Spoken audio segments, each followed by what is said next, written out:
What is up? It's Lerald. Warrior is amazing. I am the #1 fan of Warrior now.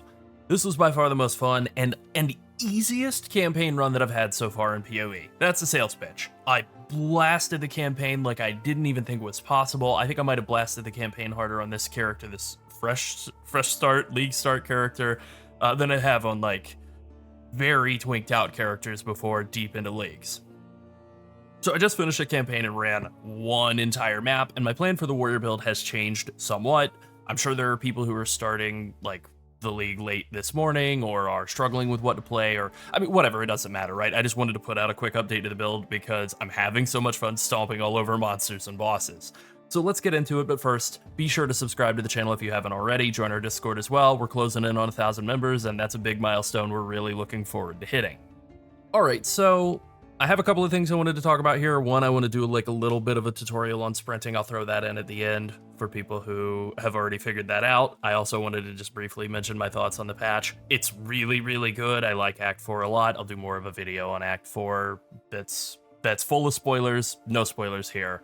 I thought the interludes were going to be like tiny little things. They actually wound up being pretty meaty as well, so that was all great. But the main attraction here is that Warrior owns. It is so much stronger, so much burstier, so much tankier than I thought it would be as well, and that's kind of what I want to get into. So the very first thing, before we even got, like, before the patch was actually live, was just simply that I was able to like log into some of the like data mine info and see that the armor applying to elemental damage throughout the tree was a lot higher than people feared. And so between having like midway through the campaign, having some of these armor pieces like these that had like armor also applies to elemental damage on them, and then like a couple of wheels in the tree, I was already over 100% armor applied to elemental damage. I think I dropped a couple of pieces, and so I'm a little bit back below that, but playing a Titan, you can get a wild amount of armor applying to elemental damage. I think you can get more than 200%. So this stat,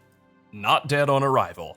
So that's been pretty great, especially with my character at long periods of time at like negative resistances. I was tanky as hell because it just didn't matter. I had like only like 2,000, 2,500 armor or whatever, but you know, when you're in the campaign, that is far more than enough to just be completely immune to damage of the elemental variety. So also the tree has changed a little bit. I did import into PoB. Support gems aren't working correctly, so I'm just gonna have to actually walk through those, but this is what my tree is looking like. Right now, I did do the split of one-handed and two-handed weapon setups. I have not used my one-hander since Act 2. I've been two-handing the whole way because of a really valuable support gem that they added that works well with Leap Slam, but I did make some changes here. I haven't done any strength stacking. I still may. You know, I'm not really like that fixated on it. I did come over here and take this set of nodes, which is whatever, just didn't get imported.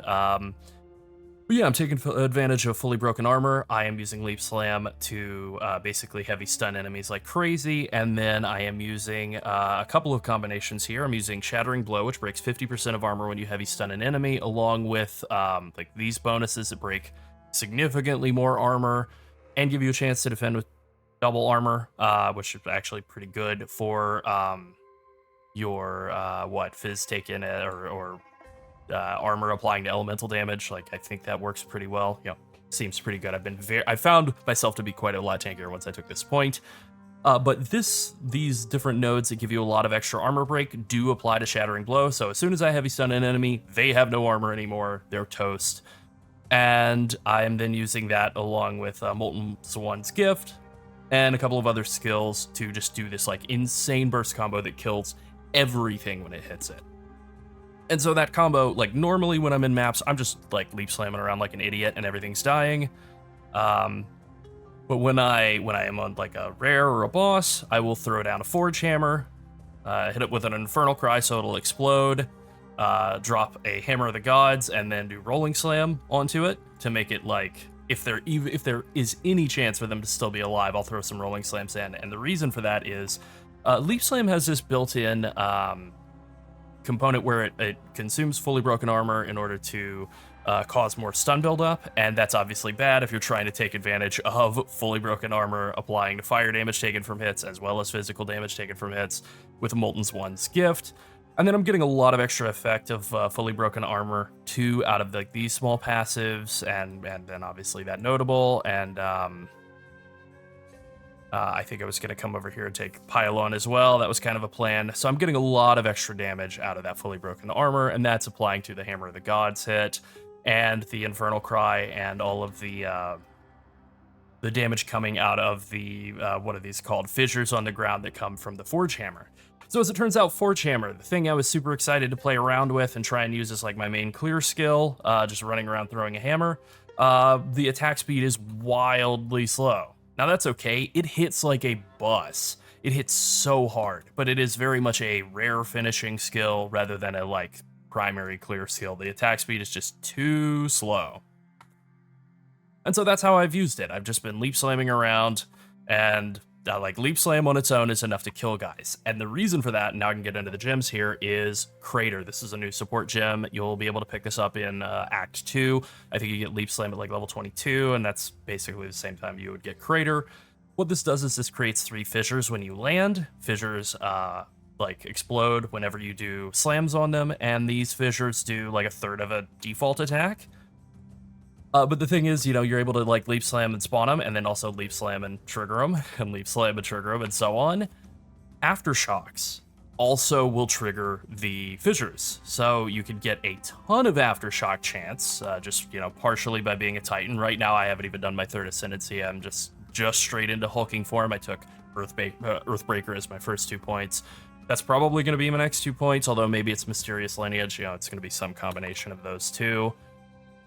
So you can give yourself aftershock chance, and then I'm using like attack speed, right, just to attack faster. And then Fist of War is like my last one. You know, nice to get that cool green glow. We finally figured out what the green MTX is. It's actually just the redesigned Fist of War Ancestral Boost appearance. Like they've gone with a jade theme for warrior stuff instead of just red. Looks really good. Big fan. I've put Fist of War onto all of my different slams because of how much I like the jade look, and also because it is a huge amount of damage, you know, 30% more damage and 25% area of effect. Pretty great. All right, so Mace Strike, I basically never use it. I did use it like for like the first half of the campaign or so, just like extra damage, attack speed, extra damage. Their Ancestral Call boost your strike skills now. That's in the game, so there's like pretty good support for strike skills. Like I said, faster attack speed, aftershocks, and fissure together for leap slam, super awesome. And then Fist of War, also good. Forge Hammer, this is the skill that you pick up like in kind of early Act 3. I am using Fist of War with this. I'm not casting this more than every 6 seconds, so I don't really need better than Fist of War rank 1 right now. I'm very starved for support gems. That's something I noticed throughout the campaign. Starved for support gems, starved for runes to socket into my gear. Don't know why. I did check my filter to make sure I wasn't filtering them out, and maybe I was unlucky, or maybe they're just a little stingy.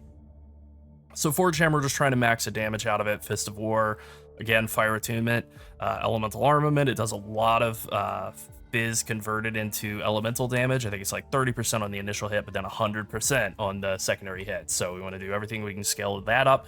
And then there's a new rank 5 support gem, which is just straight up you ignore fire resistance, full stop. So first off, if this exists for all of the resistances, which I haven't checked, but I assume, Evoncler's like in trouble. And also, this is amazing. Like, this allows you to just zero out any resistance in the game. Whatever. Arbiter of Ash has 0 resistance now to you. Good God, that's so good. So this is a big part of why, like, the combo is so insane. And then Rolling Slam, I was using Bone Shatter for most of the campaign, doing the Leap Slam Bone Shatter combo. I found that I was just killing everything with Leap Slam. Bone Shatter is doing absolutely nothing for me, and I did want something when I do the full combo, like throw down the Forge Hammer, yell at it, throw Hammer of the Gods out. I wanted something that I could use that was a slam that would trigger all of these without eating the broken armor debuff in the way that Leap Slam does. So Rolling Slam makes sense, and I just went with Fist of War because I rarely ever cast it, so, you know, I had one of those laying around. I had close combat laying around, and then rapid attacks so that the Rolling Slam comes out a little faster.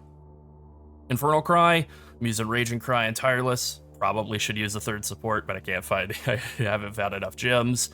And then Hammer of the Gods, we're using Aftershock because Aftershocks are like just completely insane. They are a 100% more damage multiplier whenever they proc, and you can just get like huge chance for them to proc. 35% out of this, 25% out of Earthbreaker in the like Ascendancy, 10% out of Split the Earth, 12% here from this small passive because we're a Titan with hulking form. And where's the other 5% here from Behemoth? So like upwards of 75%. I'm not mathing it all out, but I think we're pushing into the like 80-90% range to make all of your slams hit twice. Bananas. And then Heavy Swing, you know, it's a slow attack anyway. You might as well amp the damage up 35% more. And then Fist of War rank 3 is a new support as well. The Ancestrally boost only triggers every 14 seconds, and it has a 200% cost multiplier. Very, very high. But it doubles the Ancestral boost effect, so it's like 60% more damage, 50% area of effect, just completely insane. My next, whatever they are, Jeweler's Orb that gives you 4 sockets will probably be going on Hog here to give it just like more area of effect. I think I'm just going to use the classic magnified area. More area of effect on it, make it really, really hard for monsters to not be hit by. So I did try playing around with Ancestral Cry, the very cool looking spell. I have it around here. There it is. That like requires an insane amount of glory to use and like makes you go crazy for 8 seconds. I haven't done anything to generate endurance charges yet. Maybe I will. Maybe I'll switch over to endurance charge stuff, and maybe this will be good. But in my playing around with it, I found that it took way too long to generate the glory needed to, like 100 glory is a lot of igniting monsters. So I actually I was like really disappointed by that skill and super, super happy with the way that Hammer of the Gods is like, you heavy stun a unique or a rare, Hammer of the Gods is ready to go. You drop it on their head, they're dropping loot. Then for auras, I started with Herald of Ash. That was the first one. Take that in Act 1. Overwhelming Presence, take that in Act 3. And then kind of do whatever you want. I took, I did get a body armor that has a bit of spirit on it. So I used Warbringer. I found a spirit gem, used Warbringer for that. And then I also found Scavenge Plating, I got my final spirit quest reward and used that gem on Scavenge Plating. It's okay, a bit more armor while you're running around mapping doesn't hurt, right? It's not bad. So in terms of the gear, I put together this like 350 DPS mace in Act 4, which helped a lot. I was crushing monsters even before, but obviously this was great. This is basically just like from the Abyss mechanic, like really helped. Give me the attack speed, I suppose. I think I just like, basically checked the vendor. I just saw like a vendor item that had a huge % increased fizz damage roll on it. And then I like regaled it, and I think I got the other % fizz and accuracy out of that. And then I was like, those were the 2 prefixes. I was like, all right, if I can get flat fizz out of the Abyss mechanic, I'll be in heaven. I got attack speed that's, still pretty good. So a couple of things, just to like hit on a couple of FAQs here. Mana management, if you can get any leech at all, like I'm using a leech rune because I could never find any runes like these, the % fizz. I could never find any of those for the weapon, so I just used a leech rune. Totally fixed my mana issues, really helped a lot. I did find like leech and like life leech and mana leech occasionally on like gloves and rings, and those were pretty great. Any resistance you can get are obviously going to be good. I really, like I said, I really struggled with finding runes. I really struggled with finding support gems to like play around with a ton of stuff. I guess that's kind of intended, but Finally, there was one other skill that I did play around with. I used it very briefly. It's okay. It's kind of helpful for triggering like fissures, and that would be, if I can find it in my tab here, that would just be like Totem. What is it called? Shockwave Totem. This was just something I threw in, like once I had an extra skill gem to craft it, I would just occasionally throw it down, and like I could just, where will I put this in? There we go. All right, let's show the Shockwave Totem out, right? So I'll throw down the Forge Hammer and then blow it up, and then I'll just set the totem, and you can see he's like He's doing a little bit of making some more fissures pop for me. Not super important or anything, but like a little bit of extra damage for basically just through like Acts 1 and 2. Shockwave Totem was kind of helpful. Other than that, I played around with some other things, played around with Iron Ward, played around with Supercharged Slam, played around with Seismic Cry, Fortifying Cry, didn't really love any of them. I did play around with Shield Charge and Stomping Ground. Stomping Ground kind of got nerfed, like kind of got destroyed. It makes it so that the stomps do like half of an auto attack, which isn't necessarily a bad thing, but you do need to be like using kind of a hard-hitting one-hander, and my one-handers throughout the campaign were always bad, so that just kind of fell off for me, and it turned into Leap Slam City. And I've really been loving my trip into Leap Slam City. It's been great for me. Terrible for the monsters, though. All right, I think I'll wrap up by just running this little sprinting tutorial that I recorded earlier. So I've been looking at the Reddit. I've been seeing people complaining about the difficulty with the sprinting system, like having trouble controlling it, having a bad time, getting stunned, all that stuff.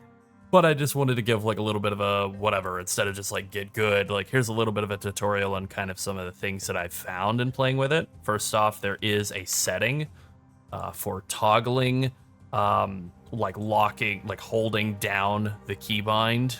And here it is, all the way in the interface tab on the options menu, all the way down in gameplay. You have to scroll all the way down. I don't know why it's here. Interface, gameplay, and it's this setting right here, keep sprinting while moving. So if you have that turned off, which it is by default, if you let go of the roll key, then you'll automatically stop sprinting. But if you have that turned on, which I do, then you can actually you can hold whatever you have as your move keybind. I have both like left mouse and S key, so I can hold S. But then while I'm doing that, I'm holding S right now. I ran into a wall.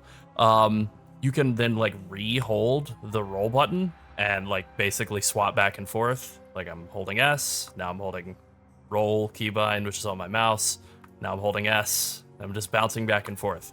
The way that this is useful to me is it cramps up my arm to just hold the roll keybind the whole time. That's no good, but there's like a stutter step technique that I found really useful for getting it through packs of mobs, through sprinting like large, through kind of decent sized packs of mobs. Anytime there are ranged guys, that's really where things get a little bit more risky.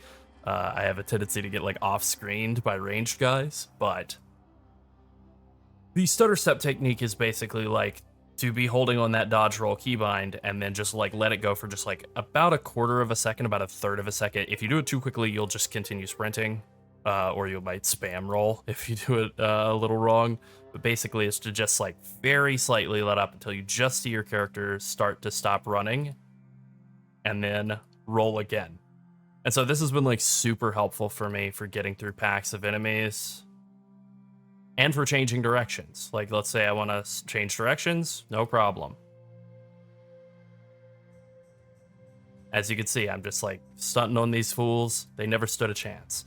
Like sometimes, if you're a little too quick with it, you might just like kind of spam roll. You don't want that. But as you can see, like the ability to change directions, the ability to sprint through packs of monsters, it's really, really good. It's like really effective. It really just takes like some getting used to. But once you get the hang of it, this is so much better than the movement was before. Obviously, in situations like this where I'm running all over the map, it's amazing. But even just for getting through packs of monsters so you don't want to stop and kill, it's really great. All right, and that's it.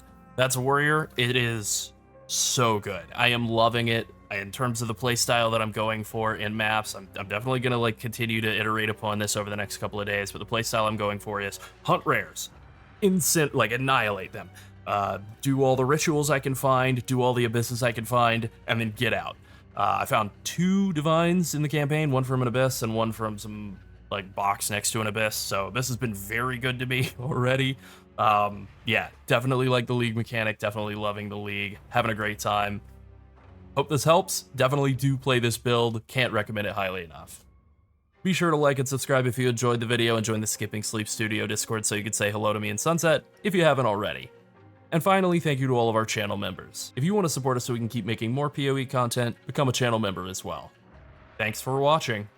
Bye.